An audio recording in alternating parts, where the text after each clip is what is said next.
साल था 2021, 35 लाख से ज्यादा बच्चे और 10,000 से ज्यादा ऑफलाइन सेंटर्स।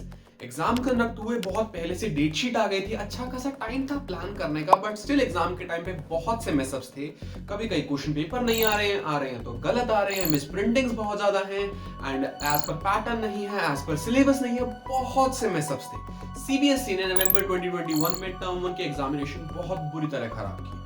कट टू 2022 का जून, 10 लाख के आसपास बच्चे, 600 से ज्यादा ऑनलाइन सेंटर्स और एग्जाम कंडक्ट हो रहे हैं ओवर 1.5 मंथ्स।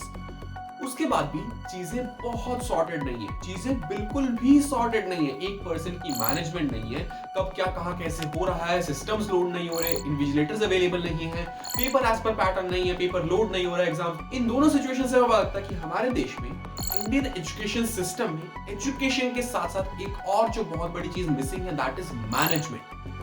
ये मैनेजमेंट है क्या? That is a very good question कि हम जो आईआईएम्स में जाके टॉप एमबीए करके मैनेजर्स निकलते हैं, मैनेजर क्या होता है, क्या करता है मैनेजर? या हमारी क्लास 12 में जो बिजनेस स्टडीज का सब्जेक्ट आया, ये जो हमें पढ़ा रहा है management, what exactly is this management? Management के कोर्सेज, बिजनेस मैनेजमेंट, मैनेजमेट इस वर्ड के अराउंड जितनी भी बात है वो होती क्या है, like what is the central core of this word? क्या होता है मैनेज करना?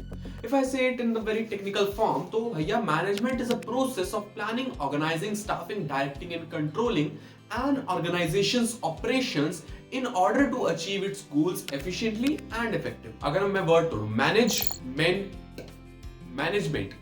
मैनेज करना, men and T यानी कि थिंग्स, लोगों को और चीजों को मैनेज करना इज कॉल्ड मैनेजमेंट। मैं देखो, या तो आप बोल रहे हो बहुत ज्यादा टेक्निकल या आप बोल रहे हो बहुत ज्यादा देसी, समझ तो हमें कुछ खास आ नहीं रहा। आज हम CBSE, NTA, DU, CUET, board exams, इन सबको बेस लेके चलते हैं एंड स्टार्ट करते हैं अपना पहला चैप्टर। इसमें बहुत अच्छे से तसल्ली से कायदे से पढ़ते हैं, समझते हैं कि मैनेजमेंट होती क्या है मेरे भाई, मैनेजमेंट की कैसे जाती है एंड इसके जो भी बेसिक्स है, जितना भी तुम्हारे सिलेबस में है उससे एक स्टेप आगे with this very interesting example. तो सबके सब अपने कॉपी पेन लेके बैठ जाना, आपसे नहीं चलेगा कोई भी बहाना, चला दो गाना। एडू कैप्टन के साथ अपने सपने साकार करे, बोर्ड्स हो या सीयूईटी हम आपके साथ चले, स्टेप बाय स्टेप हम आपको करे गाइड, टॉपर्स की गिनती में आप अपने नाम रहे, मजा भी पढ़ाई भी ये बोर्ड बूस्टर, कोई वजह नहीं भाई से ना नो तू कर, तुम भी टॉप कर विद एडू कैप्टन, है ये मजा भी पढ़ाई भी ये बोर्ड बूस्टर, तुम भी टॉप कर विद एडू captain. Now we have come to definition of management. देखो, मैनेजमेंट की हजारों डेफिनेशन मिल जाएंगे, बट सबसे इजी और सबसे ज्यादा कॉम्प्रिहेंसिव यानी कि जो सब कुछ कंटेन कर ले, वो कुछ मिस भी ना करे, जिसके मार्क्स कोई चाह के भी नहीं काट सकता, क्योंकि इसमें वो सारी बातें जो हमें चाहिए। सुनो, ध्यान से पढ़ते हैं। Management is a process of planning, organising, staffing, directing, controlling. ये तुम्हारे 5 चैप्टर्स आ गए, ठीक है। Management is a process of planning, organising, staffing, directing, controlling an organisation's operation. एक ऑर्गेनाइजेशन की ऑपरेशन को ये सब कुछ करना to achieve its objectives effectively and efficient. अब ये डेफिनेशन के अंदर ना 3 मेजर बातें हैं, ठीक है, 3 मेजर एस्पेक्ट्स। अगर तुम्हें क्वेश्चन पूछता है what are the 3 major aspects of management, तो यही 3 है। नंबर 1 इज द प्रोसेस, ये प्रोसेस पूरा पहला एस्पेक्ट है। दूसरा एस्पेक्ट है इफेक्टिवली, तीसरा एस्पेक्ट है एफिशिएंटली। तुमने अगर अपनी डेफिनेशन में इंग्लिश को ऊपर नीचे करके ये सब कुछ एडजस्ट कर दिया, management is a process, organisation operation को इफेक्टिवली एंड एफिशिएंटली, नंबर पूरे है, कोई दिक्कत नहीं है। अब इन तीनों एस्पेक्ट्स का मतलब हमें समझना है, जहां से हमारी डेफिनेशन कंप्लीट होगी। हम चैप्टर स्टार्ट कर रहे हैं, हम बेस बना रहे हैं, तो उस बेस के साथ हमें ये सब कुछ पता होना चाहिए, ठीक है। थोड़ा सा इधर आओ। अब हम बात कर रहे थे सीबीएसई की, how much CBSE is inefficient in its task, ठीक है, इनएफिशिएंट। हमने बहुत बार सुना है कि CBSE is inefficient. Efficient word का मतलब कुछ और होता है, इफेक्टिव वर्ड का मतलब कुछ और होता है, और हम जनरली दोनों वर्ड्स को इंटरचेंजेबल यूज कर देते हैं, but they are not interchangeable. दोनों का अपना अपना मतलब है। सबसे पहले अगर मैं बात करूं इफेक्टिव वर्ड का क्या मतलब होता है, कि राइट टास्क हो, जो काम दिया गया वो सही काम हो, एक्टिविटीज कंप्लीट हो, काम अधूरा ना छूट जाए और गोल्स अचीव हो। Effective word basically focuses at completion of task and the task which was asked to be completed, वो होता है इफेक्टिव, ठीक है, हमने कंप्लीट कर दिया भैया। And at the same time efficient word focuses on the cost. Efficient कहता है भाई, जितनी तेरे को कॉस्ट अलॉट की गई है ना, जितने तेरे को रिसोर्सेज अलॉट किए गए हैं, cost doesn't only mean money, हर वो चीज, हर वो रिसोर्स जो उस काम में जा रहा है, वो मिनिमम से मिनिमम और वायबल से वायबल कॉस्ट में हो, जितना तुझे अलॉट किया गया, जितना तुझे कहा गया। अब सपोज करो सीबीएसई को एग्जाम कंडक्ट करवाने हैं इन सीबीएसई में जो एग्जीक्यूशन टीम है उसको कहा गया कि देखो तुम्हें जो बच्चों से फीस कलेक्ट करनी है that should not be more than 2000 rupees, और एग्जाम्स जो कंडक्ट करवाएंगे तुम्हारे पास टाइम दिया गया है पूरी प्लानिंग पूरी प्रिपरेशन के लिए, दैट इज अराउंड 1 मंथ। तुम्हें 1 महीने का टाइम दिया गया है एंड तुम्हें जो कोस्ट रिकवरी दी गई that is 2000 rupees per student. ठीक है, पहले तुम काम करोगे, फिर जितना बजट बनेगा उसके हिसाब से तुम बच्चों से पैसे मांगो।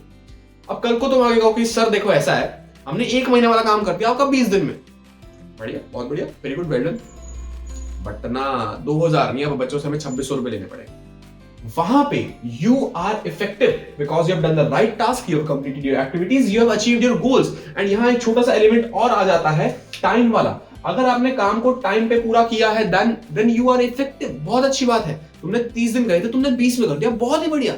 लेकिन वहीं तुम कोस्ट पे मार खा गए, तुमने कोस्ट एक्सीड कर दी, जितनी कोस्ट तुम्हें एलोकेटेड थी तुमने उससे ज्यादा खर्चा कर दिया। एफिशिएंट होने का मतलब होता है कि या तो तुम उसी रिसोर्सेज में ज्यादा आउटपुट निकाल पाओ, उतने ही रिसोर्सेज में आउटपुट ज्यादा निकाल पाओ एक्सपेक्टेड से, या तुम उतने ही आउटपुट को कम रिसोर्सेज में निकाल पाओ, या तुम कम रिसोर्सेज पे ज्यादा आउटपुट निकाल पाओ। मतलब आइदर वेज हमारी पर यूनिट कॉस्ट डिक्रीज हो रही है, वो होता है एफिशिएंट। अब ऐसा नहीं है कि तुम एक चीज को बहुत हैवी एफर्ट दे दो एंड दूसरी चीज को इग्नोर कर दो कि मैं इफेक्टिव तो बहुत हूं, मैं 30 दिन का काम 20 दिन में कर दिया, लेकिन 2000 के 2600 लग गए। या आपको एक बात बताऊं कि 2000 के हम पर बच्चा 1500 कलेक्ट कर सकते हैं, हम कॉस्ट को और बचा सकते हैं, लेकिन 30 दिन की जगह 45 दिन लग जाएंगे। दोनों ही केसेस ठीक नहीं है। मैनेजमेंट दोनों चीजों पे बहुत इक्वली फोकस करता है एंड इफेक्टिव और एफिशिएंट का बैलेंस होना बहुत जरूरी है हर केस में। कोई भी मैनेजमेंट हो, कोई भी कंपनी हो, कहीं का भी एग्जांपल हो, time and cost should be balanced. And ना तो तुम्हें टाइम बहुत ज्यादा लगाना है, ना तुम्हें कॉस्ट बहुत ज्यादा लगानी है, तुम्हें एक बैलेंस्ड अमाउंट ऑफ एफर्ट के अंदर दोनों चीजों को कंप्लीट करना है। Only then your management is successful. दो हमारे जो एस्पेक्ट्स थे हमने पढ़ लिए, इफेक्टिवली एंड एफिशिएंटली, इन दोनों का मतलब पढ़ लिया। What is effective, what makes a management effective and what makes a management efficient. इन दोनों का डिफरेंस है, एफिशिएंट कॉस्ट से रिलेटेड है, रिसोर्सेज यूज से रिलेटेड है, एंड इफेक्टिव टाइम से, राइट टास्क से, कंप्लीटिंग एक्टिविटीज से, इन सब से रिलेटेड। अब इसके अलावा बात आती है process. Management is a process of planning, organising, staffing, directing, controlling. Now what is this? मैं चाहूं तो कॉम्प्लिकेट कर सकता हूं, हम आगे जाके करने भी वाले हैं, बट एज ऑफ नाउ मैं चाहता हूं कि तुम सिंपल से एग्जांपल से शुरुआत करो। नाउ दैट सिंपल सा example could be anything, like हाँ सुनो, अभी मान लो तुम एग्जाम देने गए सेंटर पे एंड एग्जाम में तुम थोड़ा सा पहले पहुंचे, सर्दियों की सुबह है, तुम्हारे मन में एक छोटा सा ख्याल आता है कि यार क्यों ना चाय पी जाए। और चाय पीने के लिए कोई रीजन नहीं चाहिए होता, चाय पीने के तो बस बहाने होते हैं कि बस पी लेते हैं ना, क्योंकि ऑल्दो तुम नाश्ता करके आओ, तुम्हारा पेट भरा हुआ है, तुम्हें कहीं से कहीं तक कोई भूख नहीं लगी, बट ठंड है, माहौल है, मौका है, तो पी लेते हैं भाई, क्या दिक्कत है। अब तुम और तुम्हारे दोस्त निकलते हो चाय की खोज कि 2-4 गली आगे पीछे जाते हैं, कोई ना कोई चाय वाला तो मिल ही जाएगा, क्योंकि एग्जाम सेंटर में हम बहुत जल्दी है, बहुत टाइम पड़ा है। अब भैया सीबीएसई जैसा भी एग्जाम बनाए, सीबीएसई जैसी भी मैनेजमेंट करे, हमें तो अपनी मैनेजमेंट खुद करनी पड़ेगी। ये एग्जाम्पल शुरू होता है चाय से। तुम्हारे मन में आ चुका है कि मुझे चाय पीनी है। अब कैसी चाय पीनी है वो पूरा सब्जेक्टिव होता है। अब हर बंदे की चाय की प्रेफरेंस अलग है। तुम चाहते हो कि मैं पूरा फ्रेश अप होके बैठूं, मैं मुझे आलस ना आए, तो मैं मीठा कम, पत्ती तेज, अदरक 0, इलायची डबल वाली चाय पीऊंगा। ये मेरी प्रेफरेंस है, तुम्हारी अपनी हो सकती है, ठीक है। तुम जाओगे चाय ढूंढोगे। अब स्टेप बाय स्टेप कहां से शुरू होता है? सबसे पहला स्टेप होता है प्लानिंग। कुछ भी मैनेज करना, नंबर 1 इज प्लानिंग। तुमने प्लान किया कि मुझे चाय पीनी कैसी है, मुझे चाय पीनी है, मुझे चाय कैसी पीनी है, ये प्लानिंग है, ठीक है। उसके बाद तुम ढूंढ रहे हो, तुम क्या ढूंढ रहे हो? तुम ढूंढ रहे हो एक रेडी, तुम ढूंढ रहे हो चीनी पत्ती, तुम ढूंढ रहे हो दूध, तुम ढूंढ रहे हो पानी, तुम ढूंढ रहे हो गैस, तुम ढूंढ रहे हो पतीली, हर वो चीज जो चाय बनाने के लिए चाहिए। क्योंकि सर्दियों की सुबह है, तुम घर जाके नहीं पी सकते, तुम्हें वो रिसोर्सेज कहीं ना कहीं से ढूंढने होंगे, जुगाड़ने होंगे, तो वो तुम ढूंढ रहे हो। एंड उस खोज को कहते हैं हम ऑर्गेनाइजिंग। हर वो रिसोर्स जो चाहिए, वो प्रोसेस को, वो टास्क को, वो प्लान को कंप्लीट करने के लिए, एग्जीक्यूट करने के लिए, दैट इज ऑर्गेनाइजिंग। तुमने सोच लिया तुम्हें चाय पीनी है, तुम वो ढूंढ रहे हो, वो ऑर्गेनाइजिंग है। लेकिन तुम्हें एक रेडी फाइनली मिल भी गई, जो चाय की रेडी है, चाय का ठेला है, पर वहां कोई है नहीं, मतलब चाय बनाने के लिए कोई नहीं खड़ा। अब तुम्हें तलाश है किसी ऐसे शख्स की जो आके तुम्हें चाय बना दे, जो चाय बना के पिला दे। क्योंकि हालांकि तुम बना वो खुद भी सकते हो, बट जिसको एक्सपीरियंस है, जिसको प्रैक्टिस है, वो बनाए तो ऑब्वियसली बेटर बनेगी। उसको हम बोलते हैं स्टाफिंग। ऑर्गेनाइजिंग के अंदर हमने सारे रिसोर्सेज इकट्ठे कर लिए और हमें ये भी पता लग गया कि इस काम को करने में कितने बंदे लगेंगे, क्या मैन पावर लगेगी, एंड अलॉन्ग विद दैट कितनी पोस्ट होंगी, कितनी डेजिग्नेशन होंगी जो इस काम को अंजाम देंगे।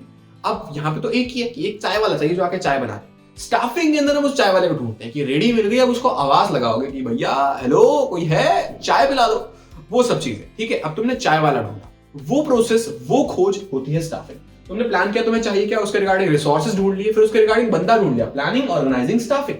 उसके बाद बारी आती है डायरेक्टिंग। तुम्हारे मन में है कि तुम्हें चाय कैसी पीनी है, लेकिन उसको तो नहीं पता ना। उसको तुम बताओगे कि मुझे चाय ऐसी पीनी है जिसमें मीठा कम हो, पत्ती तेज हो, इलायची डबल हो, अदरक जीरो। तुम उसको डायरेक्ट करोगे, उसको ऑर्डर्स दोगे, उसको कमांड दोगे कि भाई ऐसी ऐसी चाय बना। अब जब एक बार चाय बन गई, पूरी छन के कप में आके तुम्हारे हाथ में आ गई, तुमने 10 रुपए दे दिए हैं, उसके बाद तो जैसे भी वो पीनी पड़ेगी। तो why wait till the end, जब तुम बीच बीच में चेक्स कर सकते हो कि तुम्हारी चाय अकॉर्डिंग टू द प्लान बन रही है या नहीं बन रही, execution according to the plan हो रही है या नहीं हो रही। तो कंट्रोलिंग वो पार्ट होता है जहां तुम बनती चाय में से 1 चम्मच टेस्ट करो कि मीठा अप्रोप्रिएट है, पत्ती थोड़ी सी कम है, इलायची थोड़ी सी ज्यादा है, तो हल्का सा डालो दूध, हल्की सी डालो पत्ती, और फिर जाके बनेगी ये परफेक्ट। और थोड़ी देर और इसको कड़ने दो और उबलने दो, क्योंकि अभी वो पत्ती का रास नहीं चढ़ा है, ठीक है। तो ये बीच बीच में से हमारे चेक्स होते हैं। अब पूरे प्रोसेस के अंदर हमारा चाय पीने का मन किया, हमें ऐसी चाय पीनी है, वो प्लान था, रेडी ढूंढी, वो ऑर्गेनाइजिंग थी, बंदा ढूंढा, वो स्टाफिंग था, उसको ऑर्डर दिया, वो डायरेक्टिंग थी, बीच में से चख के देखी, वो कंट्रोलिंग थी, and at the end final जब चाय बनी, वो कप में डली, वो हमारा प्लान हो चुका है एग्जीक्यूटेड। चाय पीते पीते दोस्त के साथ वापस सीबीएसई को गालियां देते देते हम जा रहे हैं सेंटर की तरफ एग्जाम देने। अब सीबीएसई जैसा मर्जी मैनेजमेंट करे, हमने अपनी मैनेजमेंट बहुत अच्छे से करी। मैं चाहूं तो ये कॉम्प्लिकेट कर सकता हूं, but step by step gradually complicate करें, क्योंकि ये जो 5 पार्ट हैं, planning, organising, staffing, directing, controlling, which are also known as the functions of management. Management के फंक्शंस हैं, इन पे इंडिविजुअली एक चैप्टर है। और planning, organising, staffing, directing, controlling एक ऑर्गेनाइजेशन में ऐसे नहीं चलते, ये हमेशा चलते हैं planning, organising, staffing, directing and controlling. ये एक लूप में चलते हैं, and every function is performed corresponding to the other function. सब कुछ पैरेलली परफॉर्म होता है ऑर्गेनाइजेशन, ठीक है। अभी यहां तुम्हें इस एग्जांपल में बहुत लीनियर फॉर्म में, बहुत छोटे स्केल पे तुम्हें समझ आ गया। अब ग्रेजुअली बढ़ेंगे, हर चैप्टर पे आएंगे, एंड तुम थोड़ा सा इसको देखो, नजर मारो, मेरी चाय ठंडी हो रही है, मैं फटाफट से चाय पी के आता हूं, एंड उसके बाद हम बात करेंगे मैनेजमेंट के फीचर्स क्या होते हैं, इंपॉर्टेंस क्या होती है, एंड ऑब्जेक्टिव क्या होता है। सब कुछ समझेंगे, और एंड में, इस वीडियो के एंड में, अच्छे से दिल से दोनों भाई मिलके सीबीएसई को गालियां सुना के, ठीक है। मतलब जो भी है वो मैनेजमेंट में ना तो इफेक्टिव है और ना ही एफिशिएंट है, सब कुछ है, बट ओके लेट। हाँ जी, तो after getting done with that chai wala example and पूरी मैनेजमेंट की process, effectiveness and efficiency, now we have a lot more to do with. अब एक बात ध्यान रखना कि मैनेजमेंट सिर्फ उस चाय बनाने वाले एग्जांपल तक लिमिटेड नहीं है। मैनेजमेंट एक बहुत बड़ी चीज है और वो बहुत कुछ अकोमोडेट करती है। तो हम थोड़ा एग्जांपल में आगे बढ़ते हैं। तुमने गरम गरम चाय पी ली, तुम गए अपना एग्जाम देने, और एग्जाम देने बैठ रहे हो, तुम्हारे हाथ में जो क्वेश्चन पेपर है वो सीबीएसई ने बनाया है, तुम जो आंसर कॉपीज लिख रहे हो वो सीबीएसई में जाके चेक होनी है। तो लेट्स सी कि सीबीएसई की मैनेजमेंट कैसे होती है। सबसे पहले वी हैव सम फीचर्स। अब एक, अगर तुम बिजनेस स्टडीज पढ़ने वाले हो तो ध्यान रखना फीचर्स तुम्हारे पूरे सब्जेक्ट में हर चीज के साथ रहेंगे। एंड एक छोटी सी टिप ये है कि फीचर्स को याद करना बहुत जरूरी है, बट याद नहीं करने, पढ़ो, समझो, and on the top of that practice करो। जितनी प्रैक्टिस होगी वो तुम्हारे दिमाग में अपने आप प्रिंट हो जाएंगे कीवर्ड्स के साथ। सबसे पहला फीचर है goal oriented. Management is a goal oriented process, goal oriented activity. कैसे भाई? कि मैनेजमेंट जो है वो पूरी ऑर्गेनाइजेशन के एफर्ट्स को यूनिफाई कर देती है टुवर्ड्स अ कॉमन ऑब्जेक्टिव। अब सीबीएसई का ऑब्जेक्टिव था कि हमें in the month of March exams conduct करवाने हैं, एंड उसकी प्लानिंग मान लेते हैं कि दिसंबर से शुरू हो गई है। तो पूरी ऑर्गेनाइजेशन में हर लेवल पे ये गोल सेट कर दिया गया कि हमें in the month of March exams conduct करवाने हैं, एंड ये पॉसिबल रेंज रहनी चाहिए डेट शीट की, तो तैयारियां शुरू कर दो। अब जिस भी एम्प्लॉय ने अपना जो भी पार्ट किया उसको कंबाइन करके, उसको यूनिफाई करके जो रिजल्ट निकल रहा है वो मैनेजमेंट का काम है। अगला है कॉन्टिन्यूअस प्रोसेस। हर एक function, planning, organising, staffing, directing, controlling, simultaneously run होता है एक ऑर्गेनाइजेशन में। एक मैनेजर अपने आप को दिन में प्लानिंग, शाम को ऑर्गेनाइजिंग और रात को कंट्रोलिंग करते हुए पाएगा, और अगले ही दिन वो पहले डायरेक्टिंग कर रहा है, फिर स्टाफिंग कर रहा है। सब कुछ मिक्स हैंड होता है। ये जो प्रोसीजर है तुम्हें समझाने के लिए बनाई गई, लेकिन एक मैनेजर जनरली सेपरेट नहीं कर पाता कि यहां मेरी प्लानिंग खत्म है और यहां मेरी ऑर्गेनाइजिंग शुरू है। सब कुछ मिक्स चलता है, and management is a continuous process, क्योंकि मैनेजमेंट कभी खत्म नहीं होती है। कभी भी कहीं भी कुछ भी कर रहे हो, तुम ऑर्गेनाइजेशन में हो, कहीं कुछ काम हो रहा है, and the organisation is striving for a particular goal, तो मैनेजमेंट चल रही है। अगला फीचर है कि management is a pervasive function, all pervasive. ये परवेसिव वर्ड तुम्हें हर जगह देखने को मिलेगा। परवेसिव का मतलब है जो हर जगह हो। मैनेजमेंट इंडिया में भी है, मैनेजमेंट यूएस में भी है, मैनेजमेंट एक बिजनेस में भी है, मैनेजमेंट तुम्हारे स्कूल में भी है, मैनेजमेंट तुम्हारी लाइफ में भी है, मैनेजमेंट तुम्हारे घर में भी है। हर जगह, हर चीज में, हर लेवल पे मैनेजमेंट होती है। What differs is the scope. हर देश में होगी, हर अलग अलग कंपनी में होगी। चाहे वो बिल्कुल ही अनऑर्गेनाइज्ड ढाबा है ना, वहां पे भी सबकॉन्शियस लेवल पे जो ढाबे का मालिक है वो मैनेजमेंट कर रहा है। अब चाहे वो सीबीएसई है जहां सब कुछ ऑर्गेनाइज्ड है, तरीके से है, उनसे फिर भी मैनेजमेंट नहीं हो रही। एंड चाहे वो एक बहुत लोकल सा ढाबा है जो अपनी अच्छी खासी सेल कर रहा है, वो अपनी अच्छी मैनेजमेंट कर रहा है, चाहे उसको थ्योरी नहीं आती, पर वो मैनेज ही कर रहा है। वो सारी चीजें planning, organising, staffing, directing, controlling कर रहा है, बिना ये जानते हुए कि ये एक प्रॉपर सब्जेक्ट है। ठीक है, अगला आता है डायनामिक। अब डायनामिक जैसे ही तुम थर्ड चैप्टर पे आओगे और डिटेल में समझोगे, बट एज ऑफ नाउ ये समझो कि हमारे बिजनेस में से बहुत सी चीजें होती हैं जो चेंज होती हैं, जो कभी कांस्टेंट नहीं रहती। हमारे लोगों की जो कस्टमर्स, उनकी प्रेफरेंसेस बदलेंगी, गवर्नमेंट की पॉलिसीज बदलेंगी, देश के टैक्स रेट्स बदलेंगे, टेक्नोलॉजी अपग्रेड होगी। हर उस चीज से जो चेंज होती है और हमारे बिजनेस पे इंपैक्ट डालती है, हमारे बिजनेस को भी चेंज होना पड़ता है। तो मैनेजमेंट को अपने आप को एडजस्ट करना पड़ता है to respond to certain circumstances. अब बाहर क्या चेंज आ रहा है, मार्केट में क्या चेंज आ रहा है, कस्टमर कैसे बिहेव कर रहा है, कॉम्पिटिटर्स का क्या रिएक्शन है, इन सब चीजों को देख के मैनेजमेंट चेंज करती है। अब सीबीएसई के मामले में कॉम्पिटिशन नहीं है, क्या आईसीएसई है, एसओ के कस्टमर शिफ्ट हो जाएंगे। तो वहां जहां कॉम्पिटिशन नहीं है, वहां जहां डायनामिक एनवायरमेंट नहीं है, वहां पे फर्म अपने आप को एडजस्ट नहीं करती as per the requirement of the market. और जब फर्म अपने आप को एडजस्ट नहीं करती तो फर्म पीछे छूट जाती है, उसकी ऑपरेशंस लैक करने लगते हैं। Management is a dynamic function का मतलब है कि मैनेजमेंट बदलती रहती है। मैनेजमेंट कभी फिक्स नहीं होती कि ऐसे है और ऐसे ही चलती रहेगी सालों साल। उसको अपने आप को सिचुएशन के हिसाब से एडजस्ट करना पड़ेगा, and this point defines that. अगला पॉइंट है इंटैंजिबल। मैनेजमेंट एक इंटैंजिबल फोर्स है। तुमने 11th क्लास में अकाउंट्स पढ़े, you know what is intangible. ये मार्कर एक टैंजिबल चीज है, मेरी शर्ट एक टैंजिबल चीज है, व्हाइट बोर्ड एक टैंजिबल चीज है, ये घड़ी एक टैंजिबल चीज है। हर वो चीज इसको छू सकते हैं, जो दिखती है, जो जगह ऑक्यूपाई करती है, वो टैंजिबल है। लेकिन जो चीज एग्जिस्ट नहीं करती फिजिकल फॉर्म में, वो इंटैंजिबल है। मैनेजमेंट कोई मशीन नहीं कि हम खरीद के ले आए, वो इंटैंजिबल फोर्स है। And how do we measure the intangibility of management? ये 3 टर्म्स हैं जो तुम्हें केस स्टडी में देख के पहचानने में भी हेल्प करेंगी। एंड ये 3 अगर तुमने एक्सप्लेनेशन में लिख दी तो उसको पता लग जाएगा तुमने एनसीईआरटी पढ़ी, और एनसीईआरटी से ज्यादा मार्क्स बीएसटी में किसी चीज के नहीं मिलते। मैंने अभी एक वीडियो बनाई थी टॉपर आंसर शीट एनालिसिस वाली, वहां पे एक चीज ध्यान देना कि जब भी एग्जामिनर के पास मार्किंग स्कीम पहुंचती है ना सीबीएसई की तरफ से, वहां बहुत लिमिटेड वर्ड्स में बस कीवर्ड्स होते हैं। वो कीवर्ड्स अगर उसको तुम्हारी आंसर शीट में मिल गए तो मार्क्स 1 सेकंड में दे देगा, अगर नहीं मिले तो वो एफर्ट नहीं मारेगा ढूंढने के लिए। तुम्हारा काम है उसको वो कीवर्ड साफ सुथरे प्रेजेंट करना। इंटैंजिबल फोर्स के अंदर टारगेट्स अगर मेट हो रहे हैं, ये दिखाता है कि management is an intangible force. Employees अगर सेटिस्फाइड हैं और हैप्पी हैं तो management is an intangible force. And पूरी ऑर्गेनाइजेशन में ऑर्डरलीनेस है इंस्टेड ऑफ chaos, तो management is an intangible force. Orderliness क्या होता है? ऑर्डरलीनेस वो होता है जो तुम्हारी मम्मी को पसंद है, हर चीज हर जगह पे सही ठिकाने पे पड़ी, ठीक है, तुम भी सही जगह पे पड़े हो, सही तरीके से पड़े हो, वो होता है ऑर्गेनाइजेशन में ऑर्डरलीनेस, तो वो इंटैंजिबल फोर्स दिखाता है। Next one is group activity. अब सीबीएसई इतनी बड़ी ऑर्गेनाइजेशन है, इतने डिपार्टमेंट्स, इतने एम्प्लॉयज है, कोई एग्जाम पेपर सेट करता है, कोई क्वेश्चन पेपर बनाता है, कोई final question paper final call लेता है, कोई बाकी मैनेजमेंट देखता है, कोई सेंटर से कोऑर्डिनेट करता है, कोई सेंटर वालों के आगे फर्दर टीचर से कोऑर्डिनेशन होते हैं। बहुत बड़े स्केल पे चीजें चल रही हैं। It's obviously a group activity. Management कभी अकेले नहीं होती। मैनेजमेंट में तुम्हें अपने आगे और मैनेजर जोड़ने पड़ेंगे, उनको अपने आगे और मैनेजर जोड़ने पड़ेंगे if you need to scale, ठीक है। तो मैनेजमेंट अकेले नहीं होती। टीम वर्क और कोऑर्डिनेशन की जहां बात आ जाए, वो ग्रुप एक्टिविटी दिखाता है मैनेजमेंट को। Last one is multi dimensional. Management एक मल्टी डायमेंशनल फोर्स है। मतलब भैया मैनेजमेंट की 3 डायमेंशन है, management of people, management of work and management of activities. Management of people के अंदर क्या है कि हमारी ऑर्गेनाइजेशन में सबसे इंपॉर्टेंट चीज क्या है? Human resource. At the end इंसान ही है जो काम कर रहे हैं, तो हमें लोगों को मैनेज करना है, ठीक है। लोगों को मैनेज करना मतलब आइदर उनको ग्रुप में डील करना कि एज अ होल। जब सीबीएसई अपने नीचे वाले डिपार्टमेंट को बोलता है कि तुम सब मिलकर बैठ के डेट शीट बनाओ, तुम साइंस के स्टूडेंट्स को ध्यान में रखो, तुम कॉमर्स के स्टूडेंट्स को ध्यान में रखो, एंड तुम आर्ट्स के स्टूडेंट्स को ध्यान में रखो, मिलके एक डेट शीट बनाओ, that is dealing persons as a whole. तुम अपने सबऑर्डिनेट्स को एज अ होल डील करके उनको कुछ कमांड दे रहे हो। फिर वहीं से एक कॉमर्स वाला उठ के तुमसे पर्सनली पूछता है कि सर कॉमर्स में ये इश्यूज हैं and we need to consider them as well.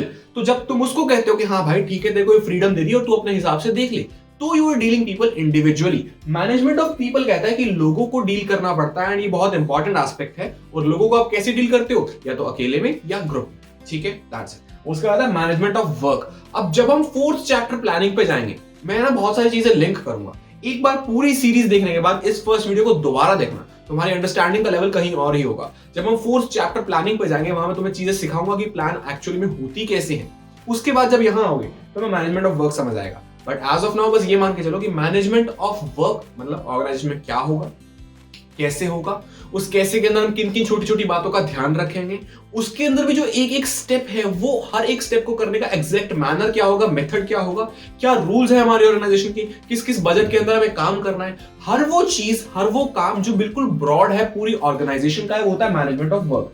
इन सब लोगों को मिलके ये ऑर्गेनाइजेशन का ऑब्जेक्टिव अकम्प्लिश करना, ये वर्क करना है, ये काम करने हैं, और इन सब लोगों और वर्क्स के जो निकलते हैं रिजल्टेंट, दैट इज एक्टिविटीज। 3 चीजें मैनेज करनी होती है, लोग, काम और एक्टिविटीज यानी छोटे छोटे ऑपरेशंस। वर्क और एक्टिविटी में तुम कंफ्यूज होगे, बस ये मान लो कि work is a bigger head and activities उनके अंदर होने वाले छोटे छोटे डे टू डे ऑपरेशंस है। तो तुम्हें लोगों को भी मैनेज करना है, तुम्हें बड़े बड़े टारगेट्स को भी मैनेज करना है, एंड लोग उन बड़े बड़े टारगेट्स तक पहुंचने के लिए जो छोटे छोटे डे टू डे फंक्शंस कर रहे हैं वो कैसे हो रहे हैं उनको भी मैनेज करना है। यहां होते हैं मैनेजमेंट के फीचर्स खत्म। नाउ वी हैव मैनेजमेंट की इंपॉर्टेंस। बहुत ही सिंपल, बहुत easy. Number 1 is management increases efficiency, और ये मेरा मार्कर मार चुका है, जस्ट अ सेकंड। हाँ जी, हाथ तो खराब हो गए बट अच्छी बात है कि व्हाइट शर्ट खराब नहीं हुई। Anyways, number 1 is management increases efficiency. जब काम हर कुछ सब कुछ ऑर्डरली लिस्टेड होगा and management of people, work और एक्टिविटीज पे फोकस होगा तो हमारी productivity is obviously bound to increase. और जब प्रोडक्टिविटी इंक्रीज होगी दैट मींस एफिशिएंसी इंक्रीज हो रही है। क्रिएट्स अ डायनामिक ऑर्गेनाइजेशन, मतलब जब मैनेजमेंट अच्छी होती है तो वो मैनेजमेंट अपनी ऑर्गेनाइजेशन को डायनामिक एनवायरनमेंट के लिए तैयार करवाते हैं। डायनामिक एनवायरनमेंट मतलब चेंजिंग एनवायरनमेंट, और डायनामिक ऑर्गेनाइजेशन मतलब जो यहाँ सीबीसी नहीं है, मतलब एक चेंज को बहुत इजीली अडैप्ट नहीं कर पाते हो। तो डायनामिक ऑर्गेनाइजेशन का यहाँ पे सीधा सा मतलब है कि वो ऑर्गेनाइजेशन को इतना अडैप्टिव बना देते हैं कि कभी भी कहीं भी कुछ भी हो, एक अच्छी मैनेजमेंट होने के कारण वो अडैप्ट कर पाएगी एंड बाहर वाले फैक्टर्स का इफेक्ट बहुत कम होगा, वो मिनिमाइज हो जाएगा। अगला है helps in achieving group goals.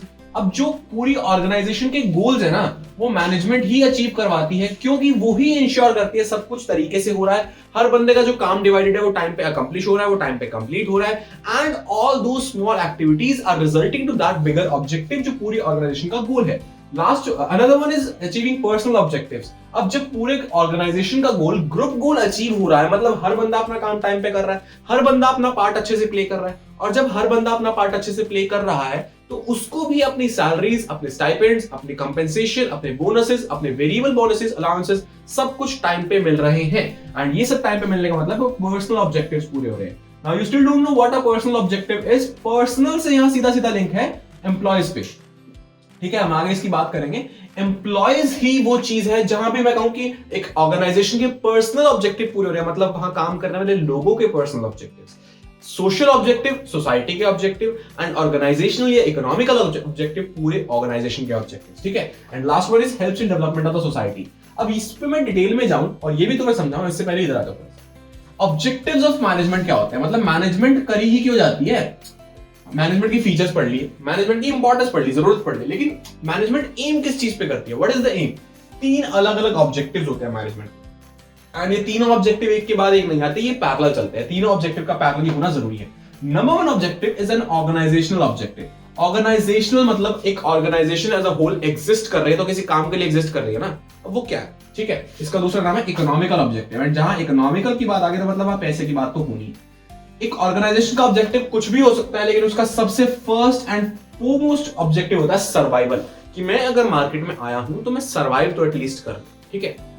और सीबीएसई को ये डर ही नहीं है, क्योंकि उसको पता है उसकी डिस्ट्रीब्यूशन सिस्टम इतना स्ट्रांग है, उसकी रूट्स इतने स्ट्रांग है देश के कोने कोने तक, कि सर्वाइवल वाली चीज पे तो वो बहुत ऑलरेडी कैपिटलाइज कर चुका है, वो इससे एक स्टेप आगे निकल चुका है। सर्वाइवल का मतलब होता है कि यहां मैं एक ऐसी स्टेज पे पहुंच जाऊं जहां मेरी कॉस्ट और मेरा रेवेन्यू एटलीस्ट इक्वल हो जाए, ठीक है, बेयर मिनिमम इक्वल हो जाए, मतलब मेरा रेवेन्यू या तो ग्रेटर देन हो या इक्वल टू कॉस्ट हो। सेकंड चीज होती है प्रॉफिट। प्रॉफिट कहता है कि cost should be less than revenue, and revenue cost से ज्यादा, मतलब हम प्रॉफिटेबल हो जाए और हम इजीली सस्टेन कर पाए। हमने सर्वाइवल कर लिया, हमने प्रॉफिट कर ली, इसके बाद तीसरा स्टेप आता है ग्रोथ। और ग्रोथ इतनी वाइड है कि कोई भी ऑर्गेनाइजेशन सर्वाइवल को अचीव कर लेगी, प्रॉफिट को कर लेगी, उसके बाद ग्रोथ पे आगे नहीं सकती। मैंने ग्रोथ अचीव कर ली, क्योंकि जब भी तुम ग्रो करोगे तुम आगे और ग्रोथ के प्रोस्पेक्ट्स खोल दोगे। मैंने थोड़ा सा ग्रो किया, मेरे आगे और ग्रोथ के रास्ते खुल गए, मैं थोड़ा सा और ग्रो किया, मेरे आगे और रास्ते खुल गए। ग्रोथ कभी अकम्प्लिश नहीं हो सकती। ग्रोथ के अंदर मैंने एक एक्रोनिम लिखा है MED, मेड। ग्रोथ होती कैसे है भैया, ग्रोथ होती है तो मॉडर्नाइजेशन से, या फिर एक्सपेंशन से, या होती है डाइवर्सिफिकेशन से। तुम आइदर वेज अपनी कंपनी, अपनी ऑर्गेनाइजेशन को ग्रो कर सकते हो, ठीक है, ये होगी ग्रोथ की बात। एक ऑर्गेनाइजेशन के क्या ऑब्जेक्टिव है, मेजरली 3 ऑब्जेक्टिव होते हैं। दूसरा आता है सोशल ऑब्जेक्टिव। सोशल ऑब्जेक्टिव मतलब एक ऑर्गेनाइजेशन की सोसाइटी के टुवर्ड्स क्या रिस्पॉन्सिबिलिटीज है, सोसाइटी को क्या देने का एम करती है। सबसे पहली बात पॉल्यूशन फ्री एनवायरनमेंट, दूसरी चीज safe working environment for employees. अब एम्प्लॉयज की बात भैया हम पर्सनल में क्यों नहीं डाल रहे, उन पे आएंगे। अभी हम सोसाइटी की फेवर में बात कर रहे हैं ना, तो pollution free environment, reduce reuse recycle वाली बात, usages of minimum resources, safe working conditions for employees, क्योंकि हम सोसाइटी को ऑफर कर रहे हैं। एट द एंड हम तुम इकोनॉमिक्स में जाओ तो हम सोसाइटी से सारे फैक्टर्स लेते हैं, क्या क्या, land, labour, entrepreneurship and capital. ये सारी चीजें हमें सोसाइटी से मिलती है एंड हम सोसाइटी को देते हैं क्या क्या है, rent, salary, profit and interest, ये सब चीजें हम देते हैं। तो सोसाइटी से जब हमें लोग काम करने के लिए मिल रहा है तो उन्हें सेफ वर्किंग एनवायरनमेंट देना हमारी social responsibility and social objective बन जाता है। लास्ट में आता है पर्सनल ऑब्जेक्टिव, जहां पे हम एम्प्लॉयज की monetary as well as social needs पूरी करते हैं। मॉनिटरी नीड्स होती है मनी एंड सोशल नीड्स होती है उनकी वहां पे ऑर्गेनाइजेशन के अंदर लोगों से बिलोंगिंगनेस कंप्लीट करने की नीड, लोगों से मिलना जुलना, दोस्त बनाना, वो सब चीजें बेसिक सी ह्यूमन सोशल नीड पूरी होनी चाहिए।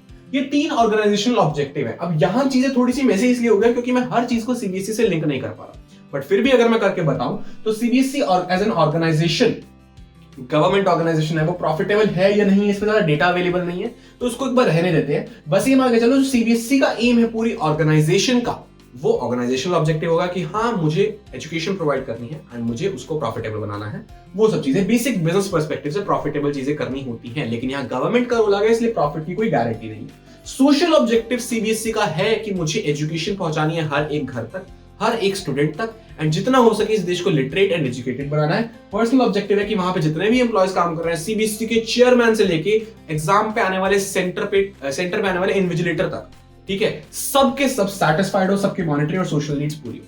ये चीजें होंगी हमारी सीबीएसई एज एन ऑर्गेनाइजेशन के क्या ऑब्जेक्टिव्स है। अब आती है लास्ट एक छोटी सी चीज और कि मैनेजमेंट के लेवल्स क्या होते हैं। मैनेजमेंट की मेजरली 3 लेवल्स है, top level management, middle level management and lower level management. ये 3 लेवल्स बनाए गए हैं एक प्रॉपर चीज को ध्यान में रख के कि कौन सा बंदा किस लेवल पे खड़े होकर ऑर्गेनाइजेशन को कितना इंपैक्ट कर सकता है। टॉप लेवल पे कौन होगा, सारे चीफ वाले, chief marketing officer, chief operational officer, chief executive officer, और उसके बाद प्रेसिडेंट हो जाएगा, मैनेजिंग डायरेक्टर होगा। वो हर बंदा, वो हर डेजिग्नेशन, वो हर पोस्ट जो पूरी ऑर्गेनाइजेशन को डील कर रही है, that is a top level manager. उसके बाद मिडिल लेवल मैनेजर पे वो होगा जिसको ऑर्गेनाइजेशन का टुकड़ा पूरा इंडिपेंडेंट संभालने को दे रखा है, ठीक है, वो मिडिल लेवल मैनेजर हो गया। जैसे कि एक ऑर्गेनाइजेशन है उसकी 4 ब्रांचेस है, दिल्ली, मुंबई, चेन्नई एंड कोलकाता मान लेते हैं, तो चारों ब्रांचेस का जो हेड है, वो हेड जो अपनी ब्रांच को हेड कर रहा है, that is a middle level manager. अगर मान लो डिपार्टमेंट्स है, परचेज, सेल, प्रोडक्शन, फाइनेंस, उन डिपार्टमेंट्स का जो हेड है वो भी मिडिल लेवल मैनेजर है। अगर किसी प्लांट का, किसी फैक्ट्री का कोई हेड है, वो भी एक मिडिल लेवल मैनेजर है।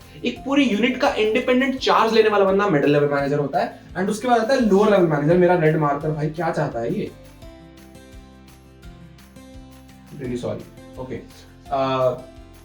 पूरी फैक्ट्री का चार्ज लेने वाला भी मिडिल लेवल मैनेजर है। लोअर लेवल मैनेजर पे आ जाते हैं वो लोग जो क्लोज टू फैक्ट्री होते हैं, सुपरवाइजर एंड फोरमैन। अब मैं तुम्हें समझाना क्या चाहता हूं कि यहां से क्वेश्चन आने की प्रोबेबिलिटी है इतनी, लिटरली इतनी सी, ठीक है। उसके बाद अगर हम बात करें तो सिंपल सी चीज है, lower level manager non managerial staff को डील करते हैं। नॉन मैनेजरियल स्टाफ वो होता है जो सिर्फ फिजिकल लेबर करते हैं, जिनकी मेंटल एफर्ट 0 होता है, और वो मेंटल एफर्ट कंपनी को चाहिए भी नहीं क्योंकि उनको किसी को मैनेज नहीं करना, वो बस आएंगे, काम करेंगे, दिहाड़ी लेंगे और चले जाएंगे। तो लोअर लेवल स्टाफ होता है जो directly in touch of the factory और जो एक्चुअल ऑपरेशंस को अंजाम दे रहा है, ठीक है, वो लोअर लेवल मैनेजर हो गए। जैसे अगर हम सीबीएसई की बात करें तो वो सभी टीचर्स जो बिल्कुल फर्स्ट हैंड पे रह के स्कूल प्रिंसिपल से कोऑर्डिनेट करते हैं, वो लोअर लेवल मैनेजर है, ठीक है। उसके बाद वो सभी हेड्स जिनको एक एक स्टेट अलॉट कर दी गई कि तुझे सिर्फ इस स्टेट का काम देखना है, वो मिडिल लेवल मैनेजर्स है। एंड वो बंदा जो पूरे देश के बारे में देख रहा है, वो अलग अलग पोस्ट हो सकती है, अलग अलग काम हो सकते हैं, लेकिन जो पूरे देश को एज अ होल कंसीडर कर रहा है सीबीएसई के अंदर, वो टॉप लेवल मैनेजर हो गया। चीफ वाले जो भी आ जाएंगे वो टॉप लेवल मैनेजर है, प्रेसिडेंट टॉप लेवल है, एमडी टॉप लेवल है, डिपार्टमेंट किसी का भी हेड दिख जाए वो मिडिल लेवल है, and supervisor, foreman are some examples of lower level manager. अब तुम पहचानोगे कैसे, उनकी रिस्पॉन्सिबिलिटी से। टॉप लेवल की रिस्पॉन्सिबिलिटी होती है कि उसको पूरी ऑर्गेनाइजेशन के लिए प्लान करना है, पूरी ऑर्गेनाइजेशन के लिए चीजें, रिसोर्सेज ऑर्गेनाइज करने हैं, स्टाफिंग करनी है and all this things. Major जो डिसीजंस है जो पूरी ऑर्गेनाइजेशन की विजन को डिफाइन करेंगे, सब कुछ करेंगे, वो टॉप लेवल मैनेजर करेगा। मिडिल लेवल मैनेजर का काम है कि वो अपने डिपार्टमेंट में स्टाफ को इंश्योर करे कि पूरा स्टाफ है, कम ज्यादा नहीं है। वो अपने डिपार्टमेंट में लोगों की सेटिस्फैक्शन को कंफर्म करे कि लोग सेटिस्फाइड है। वो अपने डिपार्टमेंट के अंदर और अपने बाकी डिपार्टमेंट से कोऑर्डिनेशन में कोई कमी ना दी, उसका काम है, ठीक है।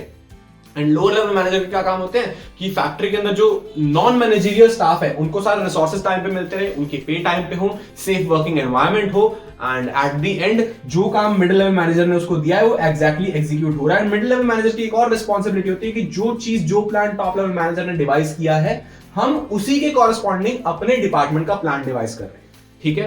As simple. अब तुम ये भी समझ चुके हो, कितनी सारी बातें कर ली हमने, बहुत कुछ। अब एक बात आती है कि जब मैनेजमेंट इतनी ही वाइड है, इतना ही कुछ है, उसके अंदर planning, organising, staffing, directing, controlling 5 function है, अलग अलग डिपार्टमेंट्स है, तो सबके लिए कुछ एक इंटरलिंकिंग फोर्स भी तो होनी चाहिए ना। अगर इतने बिखरे बिखरे से मोती हैं तो उनको पिरोने वाली कोई माला भी तो होनी चाहिए। अब वो क्या चीज है, उसको हम बोलते हैं coordination. Let's move back to our green screen and देखते हैं एग्जैक्टली होती क्या है coordination. Let's go. Okay, so what do we know about management now. मैंने जो डेफिनेशन बोली थी एक बार रिपीट करो फटाफट। Management is the process of planning, organising, staffing, directing, controlling and organizations operations in order to achieve its goals efficiently and effectively. अब मैंने जितना भी तेज बोला तुम्हें सब समझ आया, तुम्हें प्रोसेस समझ आया, तुम्हें इफेक्टिवली समझ आया, तुम्हें एफिशिएंटली समझ आया, तुम्हें सब कुछ पता है कि मैनेजमेंट होती क्या है, उसके फंक्शंस क्या है, उसके फीचर्स क्या है, उसकी इंपॉर्टेंस क्या है, उसके ऑब्जेक्टिव्स क्या है, सब पता है, तुम्हें बहुत अच्छे से समझ आ रहा है। अब अगर मैं एक स्टेप आगे बढ़ूं तो जस्ट इमेजिन कि यार ये जो मैनेजमेंट के अलग अलग फंक्शंस है, planning, organising, staffing, directing, controlling, इनमें एक लिंक होना जरूरी है ना। एक चीज समझो कि ये एक रो में नहीं चलते, POSDC ऐसे नहीं है, ये एक सर्कल है, ये एक क्या बोलते हैं उसको यार, माला, इतना बेसिक वर्ड भाई। ये एक माला है जिसके अंदर मोती पिरोए हुए हैं। जो वो माला है वो क्या चीज है? मोती तो हो गए हमारे planning, organising, staffing, directing, controlling. एक माला भी तो है वो जो उन मोतियों को जोड़ रही है, वो माला होती है कोऑर्डिनेशन। देखो, तुम्हें कोऑर्डिनेशन का मतलब पता है? शायद पता है, शायद नहीं पता। टेक्निकलिटीज पे आने से पहले, डेफिनेशंस पे आने से पहले मैं बताता हूं, कोऑर्डिनेशन और कोऑपरेशन, जिनको हम बहुत जनरली मिक्सअप कर देते हैं, वो सेम नहीं होते। फॉर एग्जाम्पल, एक बार के लिए मान लो कि तुम्हारे बोर्ड एग्जाम्स हैं, आने वाले हैं। CBSE मैनेजमेंट कैसी भी करेगा हमें नहीं पता, बट हमारे एग्जाम्स आने वाले और हम पढ़ रहे हैं, पढ़ के बहुत ज्यादा थक चुके हैं, दिमाग खराब हो चुका है और साइड से कॉल्स वॉल्स बहुत ज्यादा आ रहे हैं। तो जब प्रेशर है इतना और हमारा मन भी है, तो हम चलेगा भैया बाहर डेट, ठीक है। अब घर पे बता के तो जाओगे नहीं, घर पे तुमने बोल दिया कि मैं अपने दोस्त के साथ जा रहा हूँ, ठीक है, मैं आ जाऊंगा थोड़ी देर। अब वो थोड़ी देर थोड़ी ज्यादा देर हो गई, थोड़ी और ज्यादा देर हो गई, तुम्हारी मम्मी ने तुम्हें कॉल किया और तुमने उठाया नहीं। तो पहला बंदा तुम्हारा दोस्त, उसके पास कॉल जाता है, सपोज करो तुम्हारे दोस्त का नाम है विनय, उसके पास कॉल जाता है कि हाँ बेटा विश्वास तेरे साथ है, तो हाँ जी आंटी मेरे साथ है, क्योंकि वो समझ चुका है वो यहाँ नहीं है, बट वो घर पे भी नहीं है, तो कुछ ना कुछ झूठ बोल के गया, तो मुझे संभालना है। He wants to cooperate, ठीक है, वो कोऑर्डिनेशन नहीं, सुनो भी, he wants to cooperate। वो झूठ बोलता है कि हाँ जी मेरे साथ है, आप टेंशन ना, मेरे साथ बिल्कुल ठीक है। अब माँ तो माँ होती है भाई, उन्होंने झूठ पकड़ लिया, उन्हें दिख गया कि ये झूठ बोल रहा है, तो उन्होंने just to clarify, just to confirm, मेरे दूसरे दोस्त को कॉल किया एंड इंद्रजीत के पास कॉल जाता है एंड उससे बोला जाता है कि हाँ बेटा विश्वास तेरे साथ है। एंड वो भी he also wants to cooperate। उसे नहीं पता क्या चल रहा है, उसे नहीं पता मैं कहाँ हूँ, बट उसे पता है कि यार फोन आया है, कुछ तो बात होगी ना, कहीं तो गया होगा, तो उसने भी बोल दिया कि हाँ जी आंटी मेरे साथ, आप टेंशन ना लो, बिल्कुल टेंशन ना लो, मेरे साथ है। अब इस पॉइंट पे मम्मी को तो लग गया पता कि दोनों झूठ बोल रहे हैं, मम्मी को तो लग गया पता कि वो कहीं और गया। अब तुम जब घर जाओगे, तुम्हारा जो कोऑपरेशन, कोऑर्डिनेशन में से ऑर्डिनेशन और ऑपरेशन निकलेगा ना, वो बात की बात है। बट वर्ड्स पे अगर मैं जाऊं तो दोनों दोस्त कोऑपरेट तो करना चाहते थे, they genuinely wanted to help you, but वो कोऑर्डिनेट नहीं कर पाए, वो एक सिस्टमैटिक तरीके से आपस में सिंक्रोनाइजेशन बिठा के तुम्हारे तक हेल्प डिलीवर नहीं कर पाए। इस तरह से समझो, एक तरफ से अगर हम देखें तो NTA भी चाहता है तुम्हारा भला, CBSE भी चाहता है तुम्हारा भला, बट उनके बयान अगर आपस में मिल नहीं रहे तो बच्चे तो परेशान हो रहे हैं ना। एक तरफ से अगर हम कट करें 2021 के मई जून के आसपास, जब CUET के आसपास बहुत स्पेकुलेशन चल रही है, CUET होगा या नहीं होगा, होगा या नहीं होगा, होगा या नहीं होगा, है ना। तो एक तरफ तो भैया न्यूज आती है ऑफिशियल कि DU के वाइस चांसलर ने इस आर्टिकल में जाके, इस इंटरव्यू में जाके बोल दिया कि भैया CUET पक्का होगा, मैं बता रहा हूँ होगा। अब इससे आगे किस पे भरोसा करें, जब वो खुद कह रहा है होगा, दैट्स ग्रेट। अगले दिन प्रेस रिलीज निकलती है कि नहीं होगा, 3 दिन बाद ऑफिशियल ब्लू टिक वाले ट्विटर हैंडल पे आ जाता है कि हाँ भाई पक्का होगा, होगा, तैयारी कर लो। 3 दिन बाद वो कहते हैं न्यूज में कि नहीं होगा। अब ये सब एट द एंड चाहते हैं कि देश के लिए कुछ अच्छा हो, they want to cooperate with the students, but they are not able to coordinate. Cooperate है कि we are genuinely willing to assist, to help, लेकिन कोऑर्डिनेट है जब हम सब कुछ कंसीडर करके, आपस में सबसे बातचीत करके तसल्ली से वो चीज डिलीवर कर पाए। अगर मैं कोऑर्डिनेशन की डेफिनेशन में आऊं, coordination harmonises, synchronises and unifies individual efforts for better achievement of organisational goals. देखो, एक ऑर्गेनाइजेशन में बहुत से एम्प्लॉयज है, बहुत से मैनेजर्स है, 3 अलग अलग लेवल्स पे काम चल रहा है, बहुत से फंक्शंस परफॉर्म हो रहे हैं साइमल्टेनियसली। एक ही पॉइंट पे कहीं प्लानिंग हो रही है, तो एक ही पॉइंट पे कहीं स्टाफिंग हो रही है, तो एक ही पॉइंट पे कहीं कंट्रोलिंग हो रही है, सब कुछ हो रहा है साइमल्टेनियसली। तो कोऑर्डिनेशन वो है जो सब में एक हार्मनी बना के रखे, सब में शांति बना के रखे, कहीं कोई लड़ाई झगड़े नहीं हो रहे। अलॉन्ग विद दैट वो सिंक्रोनाइज करे, अब सिंक क्या होता है? तुम रील्स के जमाने वाले बालक, सिंक क्या होता है? जब वो होठ उस म्यूजिक से मिलते हैं, दैट इज कॉल्ड सिंक। वो टाइमलाइन के ऊपर, बीट के ऊपर जब कट्स लगते हैं ना, वो तुम्हारे मस्त मस्त एडिट्स बनते हैं, दैट इज कॉल्ड सिंक। ठीक है, जब एक या एक से ज्यादा फोर्सेस जो अपने आप में इंडिविजुअल हैं, वो एक दूसरे के साथ अलाइन हो जाती हैं, दैट इज कॉल्ड सिंक्रोनाइजेशन। बहुत अच्छे, समझ गए, काफी मजे से समझ गए। अब एक बार चलते हैं अपनी व्हाइट बोर्ड स्क्रीन पे और इसकी डेफिनेशन से कुछ और टुकड़े तोड़ के इसके कुछ और मतलब निकालते हैं। ठीक है, कोऑपरेशन एंड कोऑर्डिनेशन को कंफ्यूज मत करना, जो एग्जांपल बताया उसे ध्यान से याद रखना, कभी कंफ्यूज मत करना। हाँ जी, तो now that we have learned everything about coordination, एक अगला कॉन्सेप्ट आता है कि मैनेजमेंट एक्चुअल में है क्या। मैनेजमेंट कोई आर्ट है, कला है, साइंस है, विज्ञान है या फिर प्रोफेशन है? प्रोफेशन की हिंदी मुझे नहीं आती। ओके, सबसे पहले समझते हैं आर्ट साइंस प्रोफेशन क्या होते हैं, फिर वो कुछ पॉइंटर्स हैं जो किसी भी चीज को आर्ट साइंस से प्रोफेशन क्वालिफाई करते हैं। फिर मैं कुछ नहीं बताऊंगा, मैं बस तुमसे बातचीत करूंगा, तुमसे पूछूंगा एंड तुम मुझे बताओगे क्या क्वालिफाई हो रहा है एंड क्या क्वालिफाई नहीं हो रहा। आर्ट होता है practical application of existing knowledge skilfully. तुम्हारे पास जो भी नॉलेज है, जो भी नॉलेज तुम्हारे पास है, उसको कितना स्किलफुली तुम प्रैक्टिकली अप्लाई कर रहे हो, दैट्स एन आर्ट। म्यूजिक एक आर्ट फॉर्म है, एक्टिंग एक आर्ट फॉर्म है, फिल्म मेकिंग एक आर्ट फॉर्म है। कोई भी चीज जहां क्रिएटिविटी इन्वॉल्व है, जहां तुम्हारी अपनी एप्लीकेशन होती है, तुम किस तरह से उसको कितना क्रिएटिव बना पाते हो, क्या इनोवेशन है, वो सब कुछ एक आर्ट फॉर्म है। ठीक है, इनफैक्ट टीचिंग भी एक आर्ट फॉर्म है। कोई तारीफ नहीं कर रहा हूं, बट ऐसे बता रहा हूं। ठीक, the number one point is existence of theoretical knowledge. Her art form पे कुछ ना कुछ थ्योरी अवेलेबल है, चाहे वो लाइब्रेरी में हो, चाहे वो मैगजीन्स में हो, चाहे वो जर्नल्स में हो, चाहे वो टेक्स्ट बुक्स में हो, कहीं पे भी कैसे भी उस पे थ्योरी अवेलेबल है। मैनेजमेंट पे है, यस हम पढ़ रहे हैं, तो मतलब ये वाले पॉइंट में तो management qualifies as an art. ठीक है, अगला आता है पर्सनलाइज्ड एप्लीकेशन। आर्ट फॉर्म जितनी भी होंगी, उसके लिए जितने भी आर्टिस्ट होंगे, हर आर्टिस्ट की अपनी पर्सनलाइज्ड एप्लीकेशन होगी। ऐसा कभी नहीं होगा कि there is one way to apply a particular art और सारे वैसे ही कर रहे हैं। नहीं, अरिजीत सिंह जिस तरह से गाता है और आतिफ असलम जिस तरह से गाता है, नो मैटर वो दोनों गाने सेम जॉनरा में लाइक करेंगे, बट दोनों का गाने का तरीका अपना अपना ही है। रफ्तार जिस तरह से गाता है और बादशाह जिस तरह से गाता है, दोनों कमर्शियल रैप में आएंगे, बट दोनों का अपना अपना तरीका है। तो आर्ट की हमेशा एप्लीकेशन पर्सनलाइज्ड होती है and that varies from artist to artist. Same goes with the manager. Manager कौन कब कहां कैसे अपने मैनेजमेंट लगा रहा है, वो पर्सनलाइज्ड एप्लीकेशन। तो मैनेजमेंट में ये पॉइंट भी अप्लाई होता है। ठीक है, एंड तीसरा पॉइंट आता है based on practice and creativity. Art जितने भी होते हैं वो प्रैक्टिस पे और क्रिएटिविटी पे बहुत ज्यादा बेस्ड होते हैं। जितनी हम प्रैक्टिस करेंगे उतनी हमारी स्किल पॉलिश होगी, उतना हमें समझ आएगा कि हमें इसको अप्लाई कहां कैसे करना है। एंड क्रिएटिविटी, जितने हम ज्यादा क्रिएटिव हो पाएंगे उतने ही ज्यादा हम आर्ट को अपने मोड़ तोड़ पाएंगे, ताकि वो डायनेमिक से डायनेमिक एनवायरनमेंट में भी काम आ पाए। ठीक है, मैनेजमेंट के साथ भी सेम है। जितने आप एक्सपीरियंस मैनेजर, जितनी आपने प्रैक्टिस कर रखे हैं, जितने आप क्रिएटिव हो, उतने डिफिकल्ट टाइम्स का आप सॉल्यूशन निकाल सकते हो। तो हमें एक बात तो समझ आ गई है कि आर्ट क्या होता है, practical application of existing knowledge skilfully. उसके अंदर ये 3 पॉइंट्स एंड मैनेजमेंट के अंदर ये तीनों पॉइंट सेटिस्फाइड है, मतलब yes management is an art form.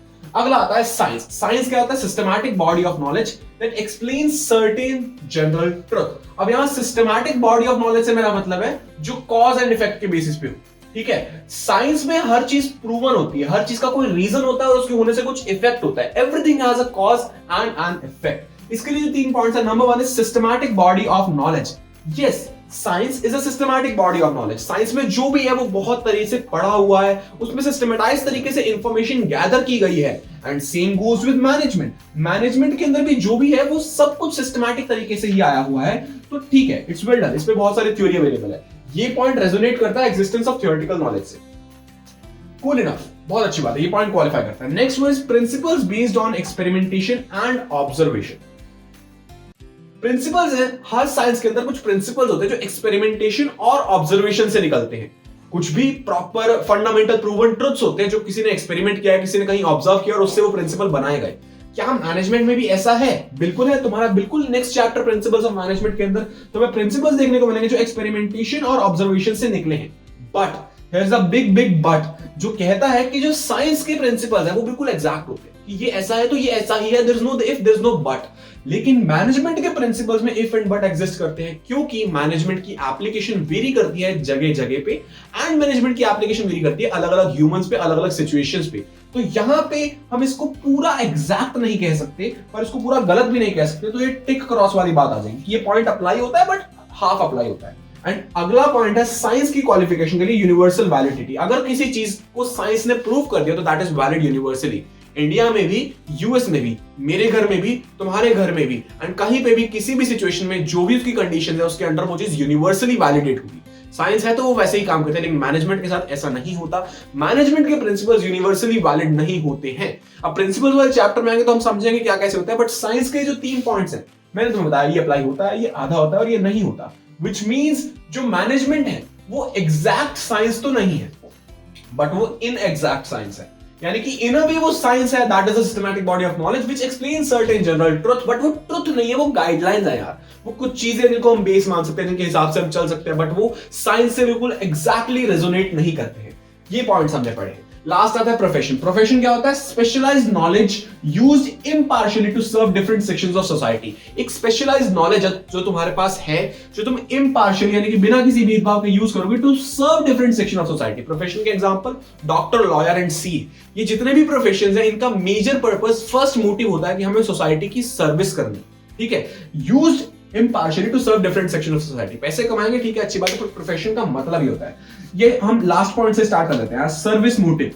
एक प्रोफेशन का सर्विस मोटिव होता है, उसका मेन मोटिव पैसा कमाना नहीं है। पैसा कमाओ अच्छी बात है, उसका मेजर मोटिव है सर्विस करना। लेकिन at the same time management का मेन मोटिव क्या है? मैनेजमेंट का मेन मोटिव है पैसा कमाना। मैनेजमेंट को नहीं मतलब कि हमें सर्विस करनी है, ऑब्वियसली ऑर्गेनाइजेशन की ग्रोथ चाहिए, लेकिन सबसे पहले प्रॉफिट चाहिए, सर्वाइवल चाहिए, पैसे चाहिए। तो सर्विस मोटिव तो यहां अप्लाई नहीं होता। ठीक है, पहला पॉइंट तो ये गया। अब हम ऑर्डराइज करते हैं। Number 1 is well defined body of knowledge. Profession भी एक well defined body of knowledge है, जिसके ऊपर बहुत सारी रिसर्च करी गई है, जहां पे कुछ स्पेसिफाइड चीजें समझाई गई हैं, बताई गई हैं, और वहां पे चीजें अवेलेबल हैं पढ़ने के लिए, समझने के लिए, सीखने के लिए। तो मैनेजमेंट के अंदर क्या ऐसा है? जी बिल्कुल है। मैनेजमेंट के बारे में आप जितना मर्जी कुछ पढ़ो, मैनेजमेंट इस पॉइंट के अकॉर्डिंग तो एज अ प्रोफेशन क्वालिफाई होता है। Next one is restricted entry. जितने भी प्रोफेशन है ना, be it lawyer, be it CA, be it doctor, वहां पे एक पर्टिकुलर प्रोसेस है, एक रेगुलर प्रोसेस है जिससे आपको गो थ्रू होना है, एंड उसके बाद ही आपको वहां एंट्री मिलेंगे एंड आप उस प्रोफेशन के ऑनर कहलाओगे। ठीक है, सीए का एग्जाम होता है, लॉयर का डिग्री होती है, एंड उसके बाद डॉक्टर की भी डिग्री होती है। तो हर केस में कुछ ना कुछ एक प्रोसेस है। एंट्री रिस्ट्रिक्टेड है। हर बंदा अपने आप को नहीं कहता कि मैं डॉक्टर, मैं लॉयर, ऐसे नहीं होता। एक सर्टेन तरीका है जिससे गो थ्रू होगा एंड तभी उसको वो चीज माना जाएगा। लेकिन मैनेजमेंट के केस में ऐसा नहीं है। हर बंदा जो अच्छे से मैनेज कर सकता है वो मैनेजर है, चाहे उसके पास एमबीए हो, चाहे आईआईएम से हो, चाहे हो ही ना, किसी भी केस में वो मैनेजर कहलाएगा। तो रिस्ट्रिक्टेड एंट्री वाला पॉइंट वैलिड नहीं है। अगला है प्रोफेशनल एसोसिएशन। प्रोफेशनल एसोसिएशन होती है, जैसे डॉक्टर्स के केस में ऑल इंडिया मेडिकल एसोसिएशन है, एंड सीए के केस में भी आईसीएआई, चार्टर्ड अकाउंटेंट की एसोसिएशन है, जहां से उनको लाइसेंसिंग होती है, जहां के वो मेंबर बनते हैं, वो डिग्री या वो कोर्स या वो टेस्ट कंप्लीट करने के बाद उनको लाइसेंस मिलता है कि yes you are a certified chartered accountant and you can exercise this right under the Indian government. ठीक है, जो भी लॉ है। तो प्रोफेशनल एसोसिएशन जो होती है, जो उस पूरी देश की, उस पूरी इकोनॉमी के, उस प्रोफेशन वाले होल्डर्स की एक हेड इंस्टीट्यूट है, वो मैनेजमेंट के केस में है। All India management association exist करती है, बट उसकी मेंबरशिप होना कोई जरूरी नहीं है। मतलब अगर है तो बहुत अच्छी बात है, बट अगर नहीं है तो भी कोई दिक्कत नहीं है। तो यहाँ पे ये पॉइंट भी वैलिड नहीं है, क्योंकि प्रोफेशनल एसोसिएशन रिप्रेजेंटेटिव नहीं है। एक वर्ड यूज करता है, रिप्रेजेंटेटिव नहीं है, वो बैक नहीं करती इंडिया के सारे मैनेजर्स को। अगला पॉइंट है एथिकल कोड ऑफ कंडक्ट। एक रूल बुक होती है, एक गाइड होती है जो हर सीए को फॉलो करे, जो आईसीआई देता है कि तुम्हारा एथिकल कोड ऑफ कंडक्ट ये बनता है।